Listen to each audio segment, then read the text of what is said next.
দেশব্যাপী নারী ও শিশু ধর্ষণ হত্যার প্রতিবাদে হাইমচরে মানববন্ধন। বিস্তারিত দেখুন ডেস্ক রিপোর্টে।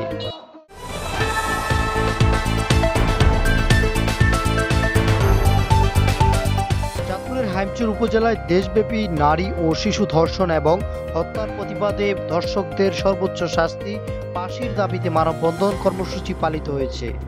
বুধবার 12 মার্চ সকাল 10টায় উপজেলার সদর আলগীবাজার দুর্গাপুর স্কুল অ্যান্ড কলেজের সামনে থেকে সর্বস্তরের জনগণের আয়োজনে একটি বিক্ষোভ মিছিল বের করা হয়। মিছিলটি বিভিন্ন সড়ক প্রদক্ষিণ করে বিসমিল্লাহ মোড়ে গিয়ে শেষ হয়। পরে সেখানে সংক্ষিপ্ত মানববন্ধন কর্মসূচি পালন করা হয়। মানববন্ধনে স্কুল কলেজের শিক্ষার্থী সহ বিভিন্ন শ্রেণী পেশার মানুষ অংশ নেন।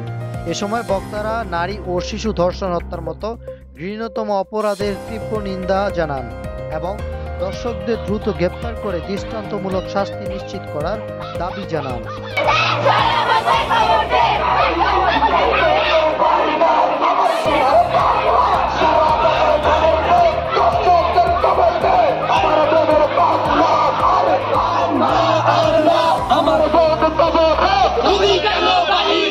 তারা বলেন, এই ধরনের জঘন্য অপরাধের বিরুদ্ধে সামাজিক প্রতিরোধ গড়ে তুলতে হবে।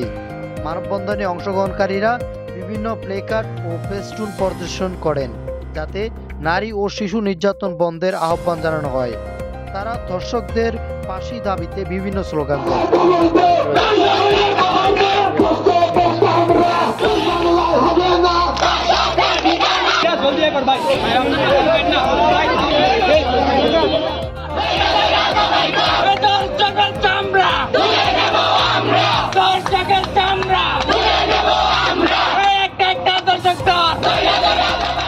মানববন্ধনে বক্তারা আরো বলেন, নারী ও শিশুদের নিরাপত্তা নিশ্চিত করা রাষ্ট্রের দায়িত্ব।